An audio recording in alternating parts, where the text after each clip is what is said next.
At mayroon po akong isi-share sa inyo. Ito po ay kahalintulad o talagang kapareho. Hindi lang kahalintulad, kundi parehong-pareho sa mensahe na na-share ni Pastora Maylin kaninang umaga sa English. Kaya lang nahihirapan kong itagalog yung kanyang title. So, ang title po niya ay Moment Makers. So, nais kong bigyan siya ng Tagalog na title, At wala akong maisip kundi ang Diyos ng karanasan. Yan na lang. Ang Diyos ng karanasan. Yan po ang ating pag-uusapan ngayong araw na ito. Sapagkat napakaganda po yung message kaninang umaga. Kung babalikan nyo po yan, pwede nyo pong panoorin ulit. Pero ang mensahe po natin ay ang mensahe na ang Diyos natin ay hindi lamang Diyos na alam natin at kilala natin, kundi Diyos na kumikilos. Sino pa naniniwala dito na ang Diyos ay kumikilos sa buhay po natin? Amen? At ang pagkilos niya ay upang maranasan natin kung sino siya at kung ano ang kanyang pagmamahal sa bawat isa sa atin. Marami po kasing mga naniniwala sa Diyos pero hindi nila alam kung kumikilos ang Diyos sa buhay po nila.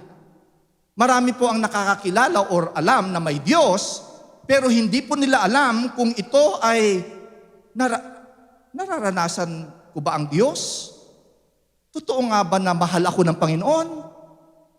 Siya nga ba talaga ay kumikilos sa buhay ko kahit na ako'y makasalanan at hindi katanggap-tanggap sa Kanya? Yun yung mga katanungan ng kalimitan sa atin. Kaya naman, ang dapat po nating intindihin, buhay ang Diyos, amen? At hindi lang siya buhay, siya ay kumikilos, amen? At hindi lang siya kumikilos, siya ay personal na gumagawa ng pagkilos sa buhay mo. Tignan mo na lamang kung papaano ka namumuhay ngayon, kung papaano ka nananagumpay ngayon. Tignan mo na lamang kung papaano ka kinakalingan ng Panginoon ngayon. Alam niyo, ang kaaway, ang gusto niyang pansinin mo ay yung mga masasamang nangyayari sa buhay mo. Para nang sa ganon, hindi mo mapansin na sobra-sobra pala ang pagkilos ng Diyos sa buhay natin. Kaya medyo masyado tayo nafo-focus doon sa mga masasamang bagay, hindi magandang bagay, pero sa totoo lang, kung bibilangin mo, maraming biyaya ang Diyos sa buhay mo. Amen? Kaya nga ang ating pag-aaralan ngayon ay kung paano kumikilos ang Diyos. Sino siya at paano siya kumikilos sa buhay mo? At kung paano kanya magagamit din upang maging pagpapala sa iba. Sumilan po natin sa Ephesians chapter 3, verse 16 to 21. Babasahin ko po rito sa Filipino Standard Version, verse 16. Dalangin ko ayon sa kayamanan ng kanyang kaluwalhatian, na pagkalooban kayo ng kapangyarihan upang lumakas ang inyong panloob na pagkatao sa pamamagitan ng kanyang Espiritu. Purihin ang Panginoon. Diba? Ang kalakasan ay hindi lamang sa panlabas na pangangatawan. Ang kalakasang totoo ay nanggagaling sa inyong panloob na pagkatao, sa inyong Espiritu. Sabi niya rito sa verse 17, at upang manirahan sa inyong mga puso si Kristo sa pamamagitan ng pananampalataya, habang kayo'y nag-uugat at tumitibay sa pag-ibig. Sino po rito ang gustong tumibay sa pag-ibig? Tumibay sa Panginoon. Amen. Na hindi kayo matitigatig. Ang dami po mga nagtatanong, Pastor, ano po ba yung tumitigatig? Sabi mo, hindi kayo nayayanig. Yan, mas mababaw po yun. Hindi kayo napapatumba. Hindi kayo napapasuko. Sa gitna ng mabigat na pagsubok sa buhay, mayroong isang kapangyarihang hindi naman nanggagaling sa inyo, kundi nanggagaling ito sa pag-ibig ni Kristo sa puso ninyo, kaya kayo tumitibay sa inyong paninindigan, sa inyong pagkakatayo at sa inyong pamumuhay.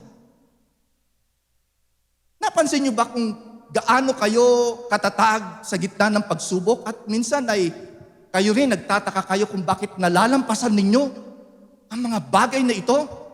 Minsan gusto nyo nang sumuko, pero may puwersa sa inyong kalooban na nagpapatayo pa rin sa inyo at nagpapalakas pa rin sa inyo. At minsan kapag tayo ay nagkakaroon ng mga challenges sa buhay, ang ginagawa natin, isinasangguni natin sa Panginoon, ibinibigay natin sa Panginoon, lalo na kapag matutulog na tayo, dapat ganun pong gawin ninyo. Ibigay nyo lahat sa Panginoon, ang anumang pasanin at bigatin, itulog ninyo. Kasi baka pagod lang ang inyong katawan. Pagbangon nyo sa kinaumagahan, may panibagong kalakasan at panibagong kagalakan upang ikaw ay humarap sa bagong araw ulit. Ano po yun? Yung pag-ibig ng Diyos na kumikilos sa puso mo. Kung ikaw ay nananampalataya sa Panginoon, merong kalakasang nanggagaling sa Panginoon. Kaya ito yung dalangin ni Apostol Pablo, na nawa makita nyo yung kapangyarihang yung kumikilos sa ating buhay. Makita nyo ito, maintindihan nyo, na may puwersa na kumikilos maliban sa inyong sariling kakayanan. May puwersang kumikilos, mga kapatid. At yan ang Banal na Espiritu sa puso ninyo. At ang sabi niya rito sa verse 18, dalangin ko, tingnan niyo po ito dalangin ko na makaya ninyong arukin. O pati yung salitang arukin, hindi mo maintindihan Kasi yun din mismo ay hindi mo maarok yung salitang arok, no? Ito po ay isang salita, Tagalog na salita na ibig sabihin ay hindi lang maintindihan, kundi talagang sa kaila-ilaliman ng katalinuhan ay naiintindihan mo ito.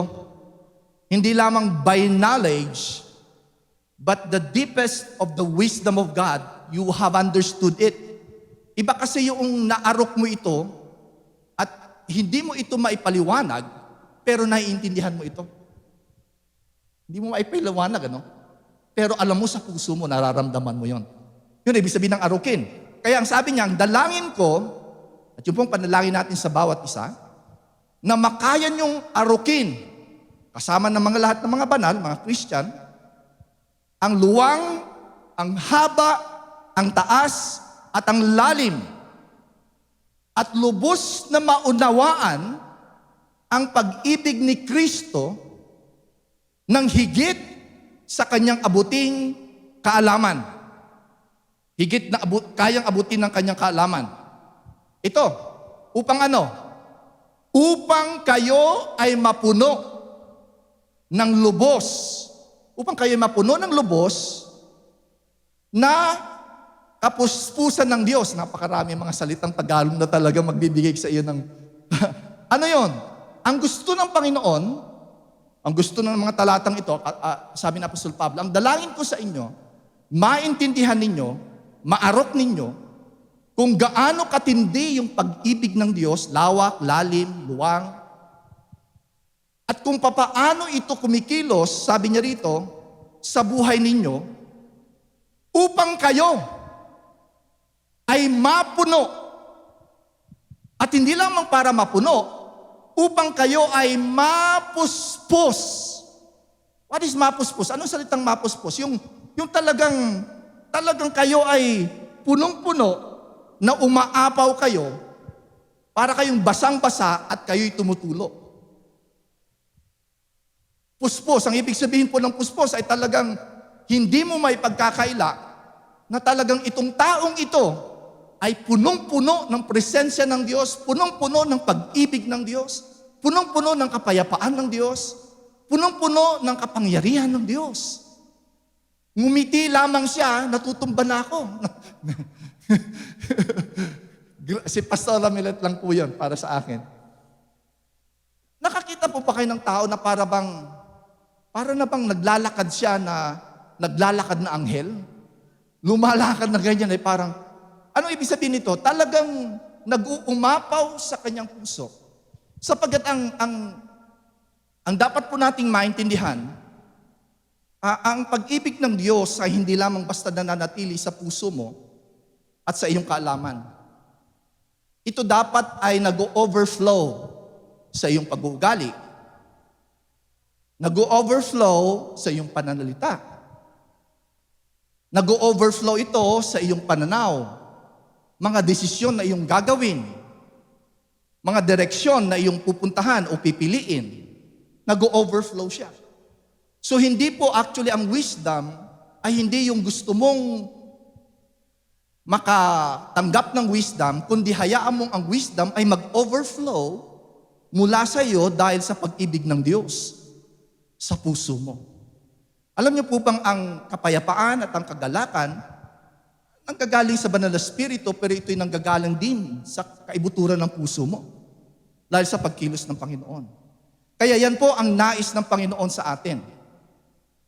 Dalangin ko, sabi niya rito sa verse 19 na maunawaan ninyo ang pag-ibig ng Diyos. Maganda po sa Amplified sa Ephesians chapter 3 verse 19, that you may really come to know practically, through experience. Amen. For yourselves. Hindi po lamang for others' experience, but for your experience. Purihin ang Diyos sa mga papuring pasasalamat kanina nung nagpipray tayo. Pero ibang klase kapag ikaw mismong nakaranas noon at walang makakakuha yon sa iyo dahil totoo itong nangyari sa buhay mo. Kahit sabihin na lang, hindi totoo yan. Totoo yan kasi nangyari sa akin eh. Nakaranas na po pa kayo ng ganon? Mayroon kayong karamdaman, kayo'y gumaling. Kaya sinasabi niyo sa mga tao, nagpapagaling ang Diyos. Hindi yan totoo. Hindi mo yung mayaalis sa akin kasi pinagaling ako ng Diyos eh. Gumaling ang aking karamdaman.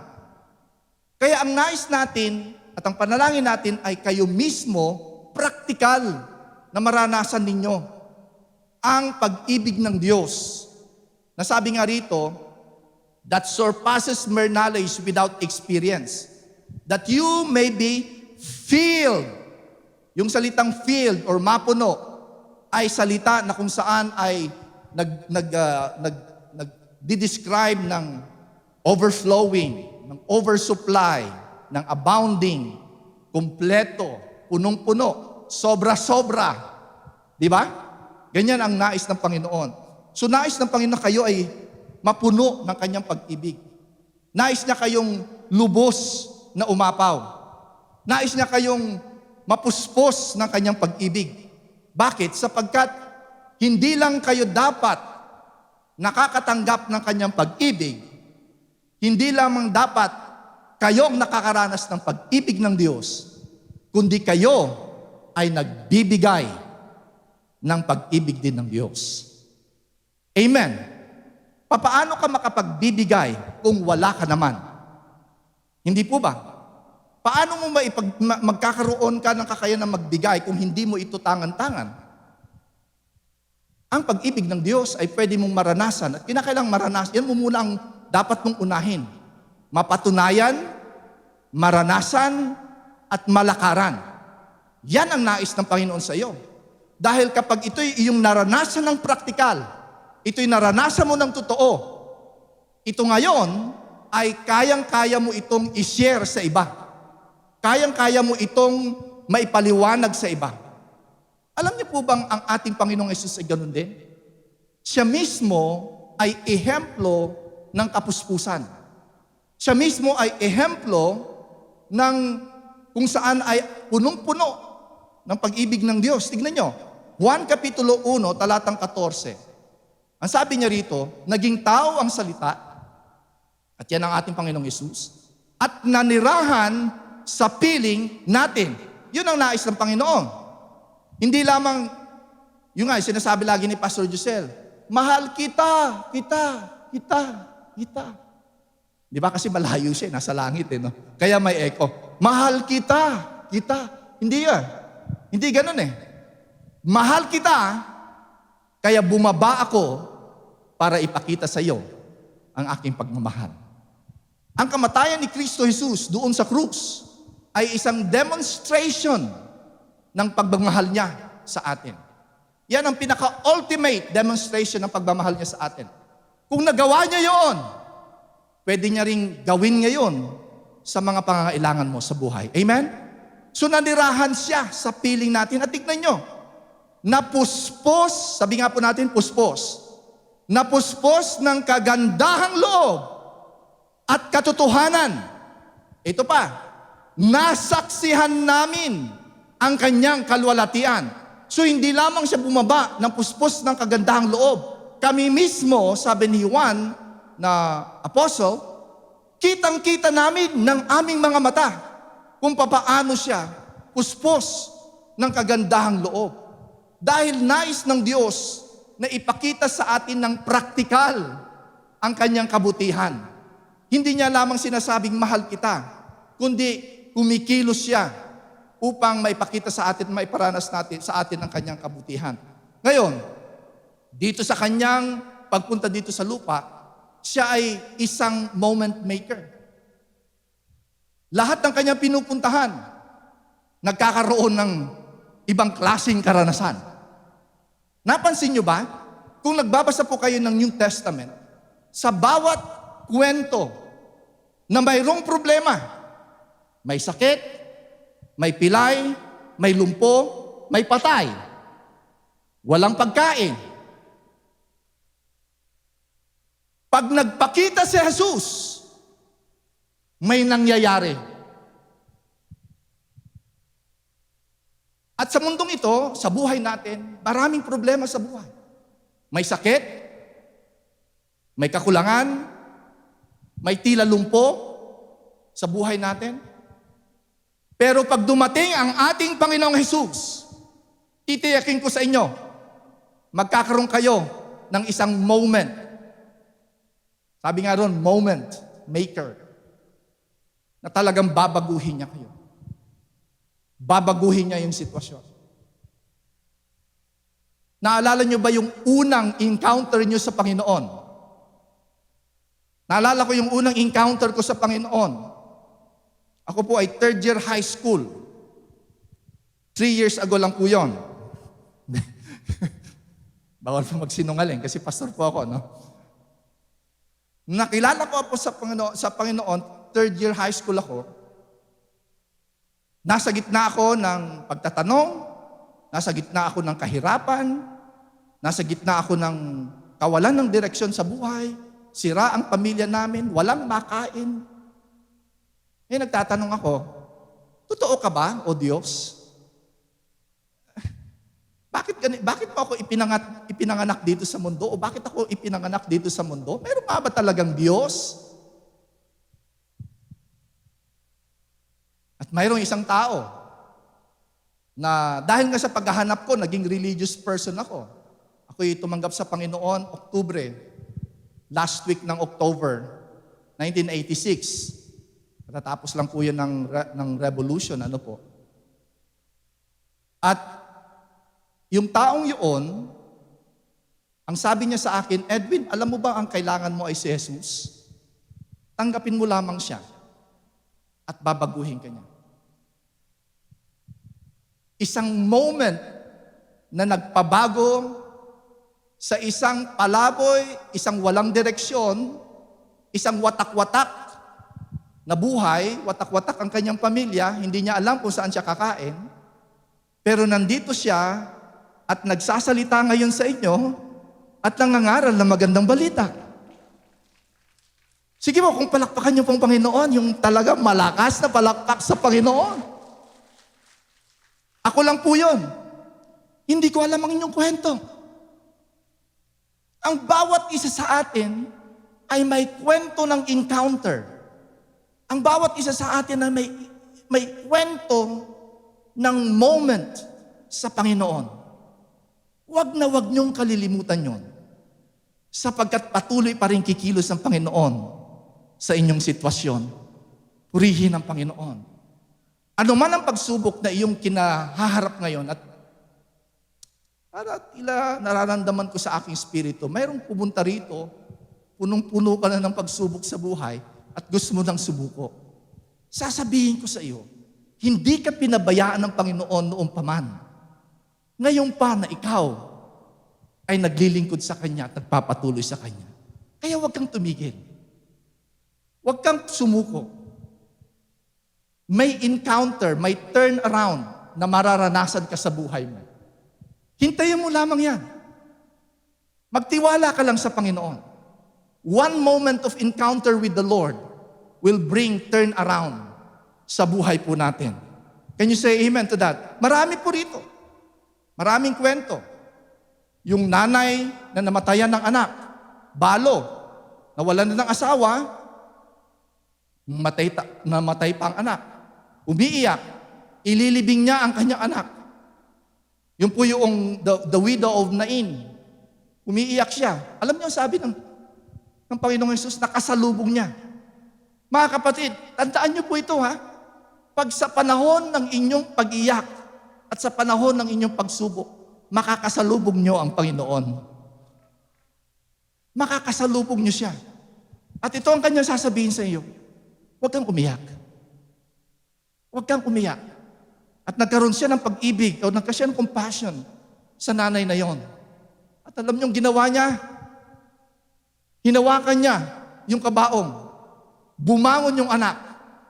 Ibinangon niya ito. At inilapit niya sa ina na umiiyak. Gaano katindi yung encounter na yon? At alam niyo, meron sa inyo rito na tila baga may patay sa iyong sitwasyon. Hindi tao, kundi baka negosyo, baka relasyon. At ikaw ay halos talagang discouraged na. Sabi ko nga sa inyo, katatagpuin ka ng Panginoon sa panahon ng iyong kalungkutan. At sasabihin niya sa iyo, in fact, sinasabi niya rin ngayon, huwag kang umiyak. Ako ang may in charge sa sitwasyon. Maraming karanasan. Kaya kung babasahin niyo po ang Ebanghelyo, makikita niyo doon ang mga encounter.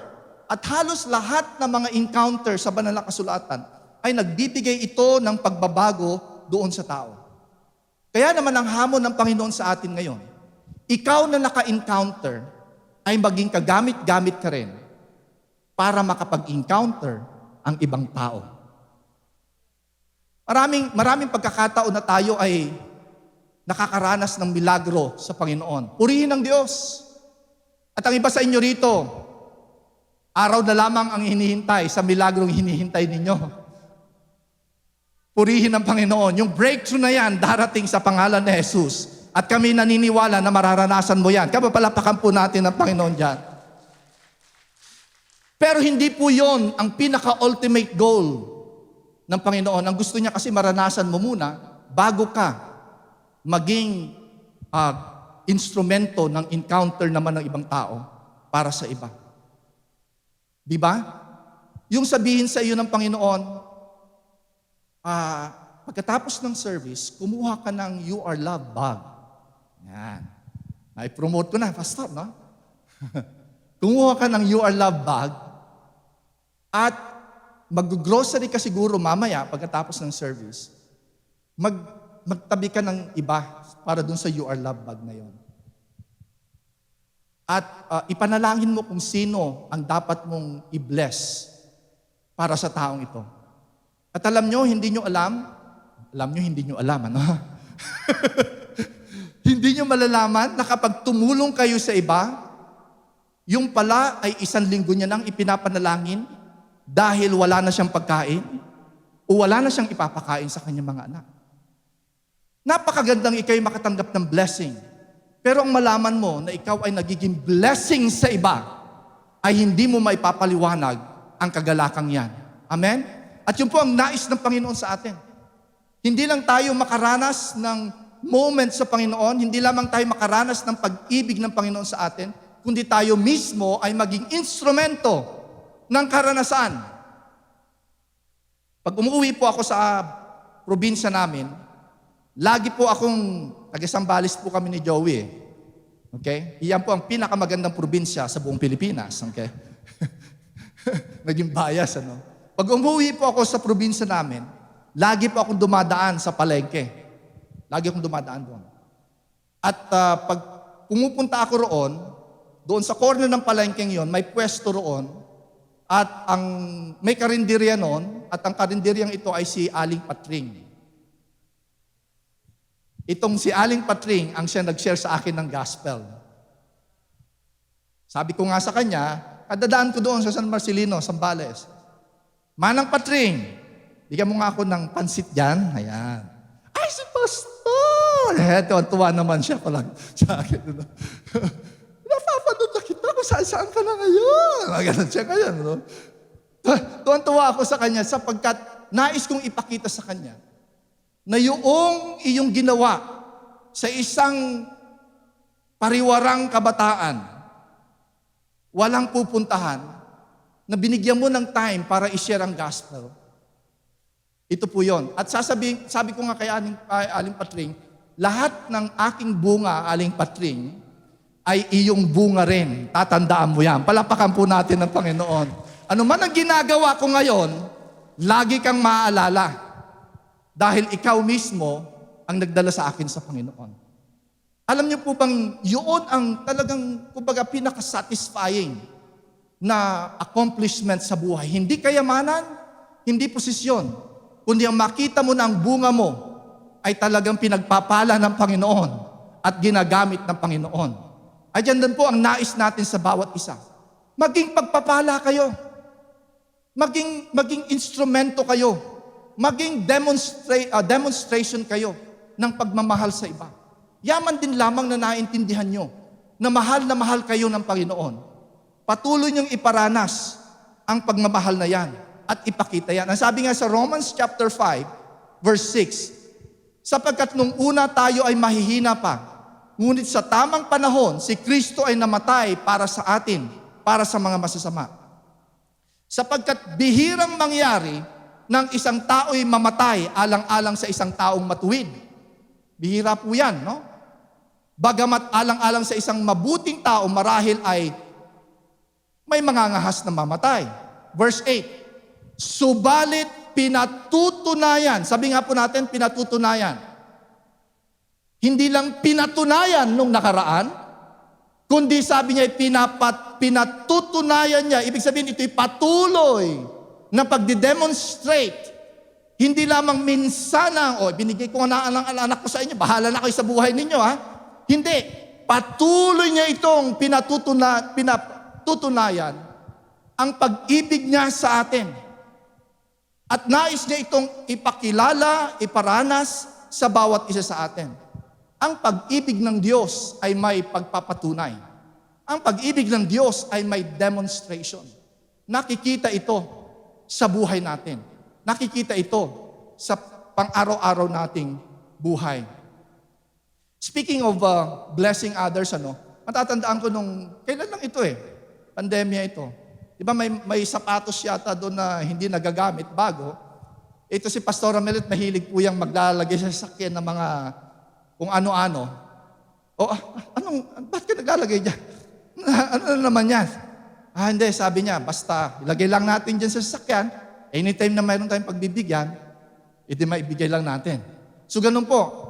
So yung may sapatos na bago, na hindi nagagamit yata ni Faith or ni Pastor Amelet, nilagay sa supot. Padaan kami dito sa may puntang Commerce, no? Meron dyan mga kabataan na nagtitinda ng mga pamunas o kaya. So meron kaming tinigilan. Sabi ni Pastor Amelet, ito, bigyan natin. Ibinigay niya yun. Okay? Tuwan-tuwa naman, no? Tuwan-tuwa yung batang yun. So lumampas na kami. Hindi ko alam kung saan kami pumunta Baka nag-grocery yata tayo, no? O ano. So anyway, pumunta. Pagbalik namin, alam niyo yung batang yun, nasa kabilang kanto. At nung dumaan kami, kumaway siya sa amin. Ganon ang kaway niya. Ganon. Tingnan mo nga naman, sa dinami-dami ng sasakyan na dumadaan doon, natandaan niya yung sasakyang yun. Dahil hindi namin alam ang kwento. Baka naman nagpipray siya talaga ng sapatos. At sa sobrang tuwa niya, tinandaan niya yung plate number ng sasakyang ito. At pagbalik namin, kumakaway siya. Parang yung kaway pang, maraming salamat po. No? Hindi natin alam. Maaari baka next time, ma-meet namin siya at sabihin namin, dahil sa sapatos mo, nakapag-doktor po ako. Hindi natin alam. Mga kapatid, yung mga maliliit na bagay na pagtulog natin sa kapwa, alam niyo po bang isang karanasan na hindi niyo alam, kayo pala ay anghel na ipinapadala ng Panginoon para matugunan ang pangangailangan ng iba? Kaya kapag kayo ay nililid ng Panginoon at higit sa lahat, kung kayo ay talagang puspos, sabi nga noon, ng pag-ibig ng Diyos, hindi nyo kailanman mamimiss yung pagkilos ng Diyos at pagsabi niya sa iyo, anak, bigyan mo nga ng 500 itong taong ito. Bigyan mo nga ng 100 ito. Yung pala, napipray siya ng pamasahe dahil hindi siya makauwi. Hindi natin alam. Mga kapatid, sumunod lang tayo. Dahil alam natin na ang Diyos ang kumikilos sa atin. Alam nyo, at magwawakas na po ako rito, halos ang bilis ng oras ko, parang kakaiba ang oras ng Tagalog service, Okay, nag-i-enjoy pa ho ako rito no? Kayo po ba nag-i-enjoy sa salita ng Panginoon? Amen? Purihin, palapakan nga po natin ang Panginoon. Hallelujah. Ito po, ito ang dahilan kung bakit talagang kapag ikaw ay puspos ng pag-ibig ng Diyos, walang dahilan kung bakit hindi ka maging pagpapala sa iba. Walang dahilan kung bakit hindi ka kikilos para tumulong bilang pagpapala sa iba. Ang sabi sa 2 Corinthians chapter 5, verse 14 to 15, sapagkat ang pag-ibig ni Kristo, sabi po rito sa ang Biblia, ang pag-ibig ni Kristo ang pumipilit sa amin. Mukhang pinipressure ka no? Pero sa totoo lang po, pag nakaranas ka talaga ng pag-ibig ng Diyos, lalo na sa mga panahon na kung saan ay talagang critical ang stage mo, mamamatay ka na pero nabuhay ka.